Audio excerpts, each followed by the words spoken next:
Ideally, we start with a roadmap or a visual representation of the courses that will be included in a curriculum.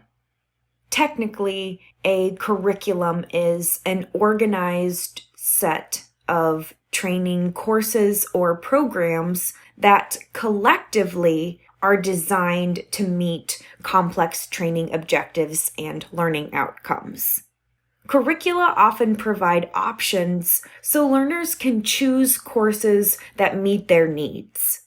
Courses or programs are focused on more specific objectives and outcomes, ones that need to be aligned with those in the curriculum. The HRMG major or program of study here at Maryville University is an example of a curriculum.